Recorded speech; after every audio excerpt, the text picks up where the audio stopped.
Godzilla Kong: The New Empire releases in 1 month, so I thought for the weeks leading up to its arrival, I would go back and rewatch all of the MONSTERVERSE films so far from the beginning, coming at them with some fresh eyes and reviewing them one by one.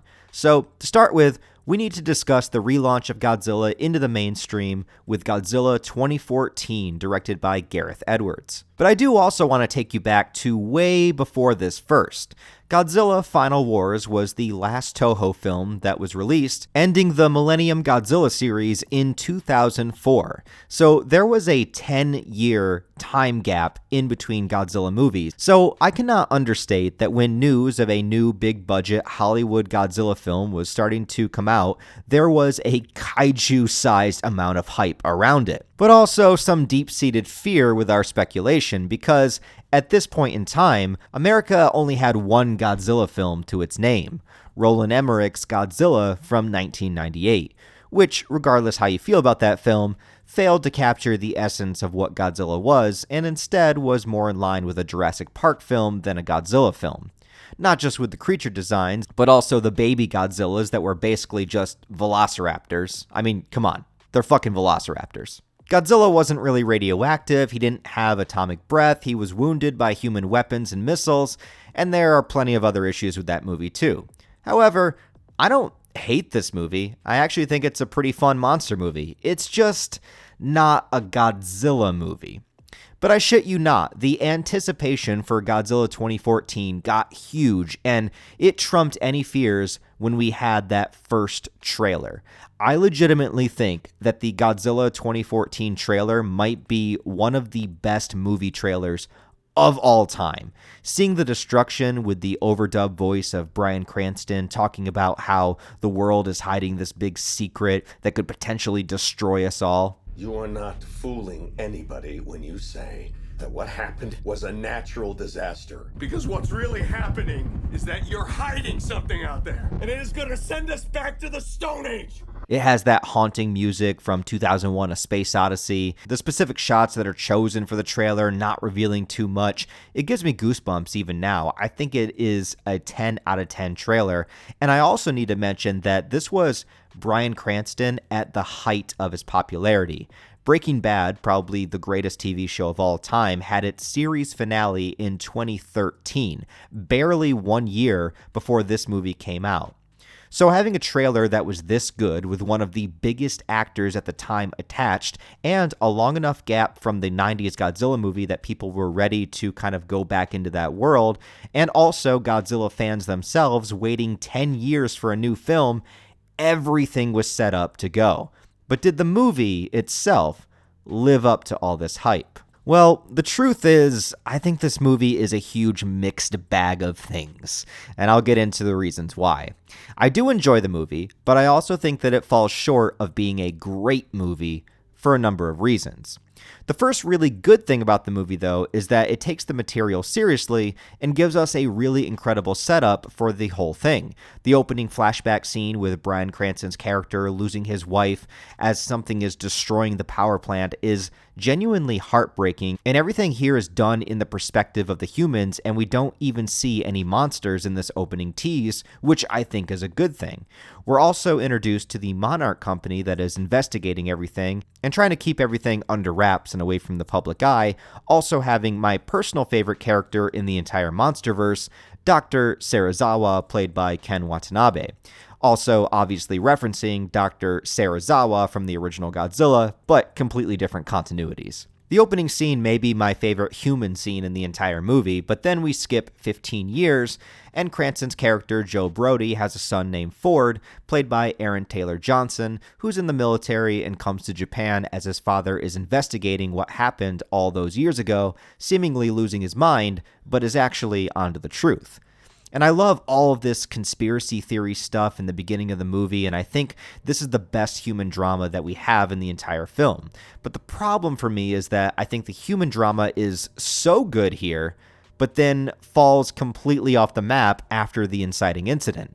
which is when they tease that maybe Godzilla is going to reveal, but instead they introduce a brand new monster called the Muto. The Muto is pretty cool. It's a big bug-like design, and there's actually two of them, a male and a female. I think they work pretty well as a monster and a threat. And the first attack scene, you really do feel the destruction and the hopelessness of being this tiny little human being looking up at this gigantic bug-like creature, just knowing there's nothing you can do. When it comes to seeing the scale of these monsters, this movie excels, but it also becomes a little bit of a double-edged sword because visually, pretty much 90% of the monsters are shown from the human perspective, which works great when you get a sense of awe and wonder from it, but it also means that a lot of the time we barely get to really see the monsters or get a good look at them, especially when it comes to Godzilla.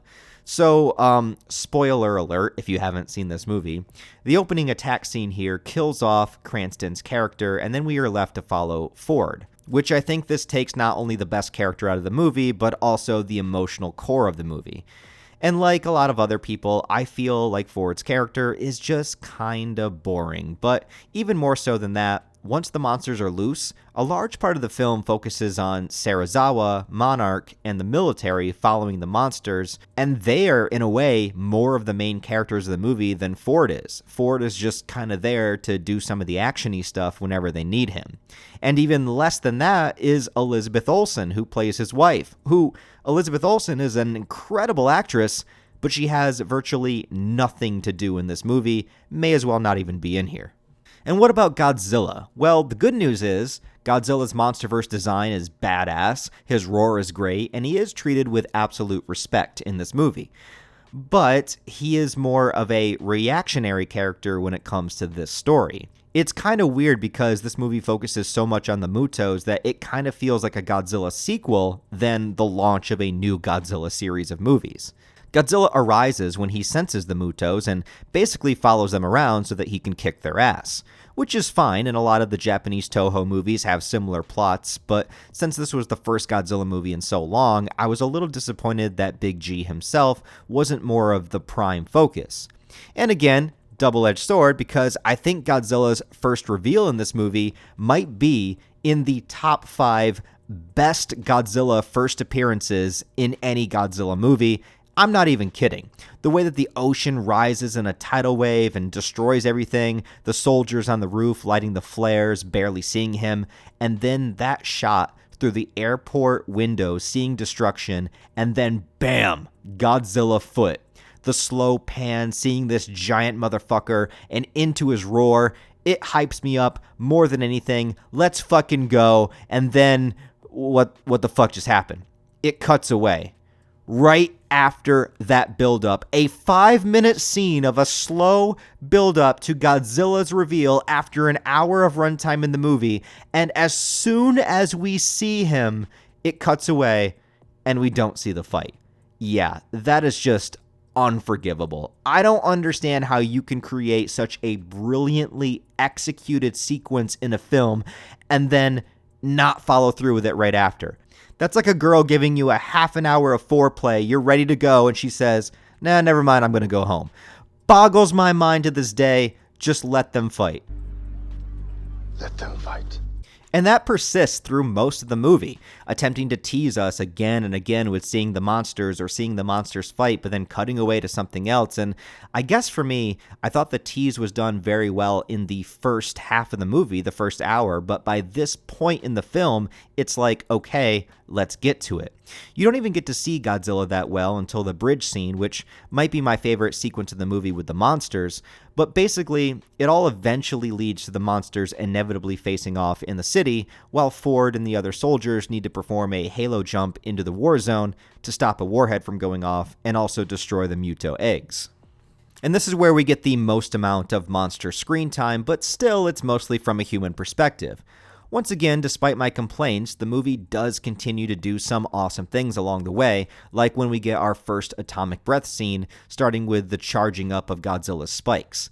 That is just so freaking cool. And if you were sitting there in the theater for the first time, you were waiting for the moment where Godzilla was going to use his atomic breath, and this moment doesn't disappoint. And they even managed to top it with the final Muto kill at the end of the movie that absolutely got the biggest cheer from the audience, and is such a hardcore way for Godzilla to dispose of an enemy. Great stuff. But yeah, overall though, I have very mixed feelings on this movie. I think it is so close to being a great movie, but weird decisions like the cutaways, Godzilla himself not being the prime focus, the human drama becoming super mediocre after Bryan Cranston's character dies. I just feel like it has a lot of pieces that are in it that are fantastic, but as a complete film, it does let me down a bit. However, it did begin the MONSTERVERSE and pushed us into a whole new era of not just Godzilla, but a variety of kaiju monsters and even King Kong. I definitely appreciate this movie for what it is, and I see what Gareth Edwards was trying to do with it. I do think that he's a good director. I just think there were some poor decisions made along the way.